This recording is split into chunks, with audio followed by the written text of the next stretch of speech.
diyaarado aan haybtooda la aqoonsan ayaa maalmihii u dambeeyay sida la sheegay ugaadhsi ka waday deegaano ka tirsan gobolka Togdheer. Haddaba deegaanka Gumburlibaax oo ka tirsan gobolka Togdheer waxaa kormeer ka tagay gudoomiyaha duurjoogta Maada Faarax Cabdilaahi Soonaar ugaadhsigan lagu hayo duurjoogta. Ugu horreynna waxaa halkaasi ka hadlay gudoomiyaha deegaanka Gumburlibaax Saalim Bila Samator oo warbaahinta u cadeeyay diyaaradahani ugaadhsiga ka waday deegaankaasi. waxaan halkan ku cadeynayaa diyaarado beryahanba meesha ilaa bisha 10keedii ilaa bisha 20keedii ilaa 25 bishaba fariisanayay. marka diyaaradahaasi markii aanu daba galay waxay markaa bilaabeen in ay ugaadhi meesha ay guranayaan. meeshu waa abaaro waa laga guuro ayax ma joogo. qaar dadka waxa kooraya qaar baa kooraya diyaaradaha waa diyaaraya ay xunade diyaaradaha markay diyaaradaha ayax yihiin dhul ayax joogo oo ama baruuqa ayaa de wax laga buufiyaa ma ayax ku dagaydi ugaadha ay gurteen.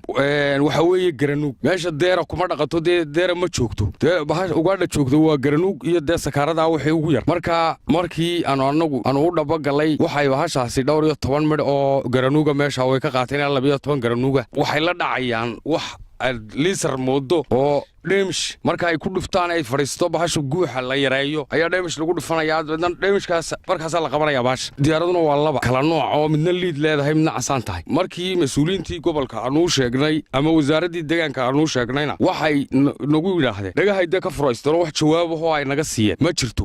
geesta kale gudoomiyaha duurjoogta Maada Faarax Cabdilaahi ayaa falkani diyaaraduhu ku ugaarsanaya ugaadha deegaankaasi ku dhaqan ku tilmaamay mid dabargoyna. waxaanu maanta ku suganay deegaanka Gumburlibaax dhinaca bari ka xiga magaalada Burco. marka horta halkan waxaan ka cambaaraynayaa ugaadhsiga ka dhacay deegaanka Gumburlibaax ee gobolka Togdheer. arrintaasi waa arrin dhaanjar ku ah deegaankeena. waxa weeye arrintaasi laba qodob bay cadeynaysaa inay xukuumaddu soo fasaxday oo ay ruqsad soo siisay nimanka ugaadhsatada ah. arrintaas oo ah arrin xaaraan ah iyo in aanay xukuumaddu kaba warhayn wadanka wax ka socda. waxa weeye xukuumadeeni cashuur urus ayuunbay ku mashquushay. ugaadhsigan deegaankan ka dhacay ilaa 10kii bisha wuu socday ilaa 20kii bisha wuu socday ilaa xilligaana wuu socdaa. marka arrintu caynkaa tahay waxaan ugu baaqayaa wadamada jaarka sida Itoobiya, Kenya iyo cid kasta oo danaysa arrimaha duurjoogta iyo waliba wadamada kale beesha caalamka waxaan ugu baaqayaa inay gurmad degdeg ah la soo gaaraan. waxa weeye Soomaaliland waxa ka dilaacay burcad bari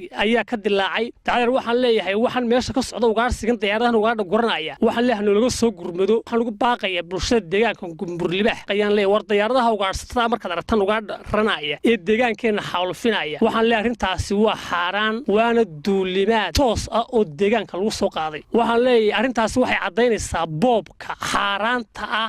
Shaakir Cabdiraxmaan Axmed, Telefishinka Saab, Burco.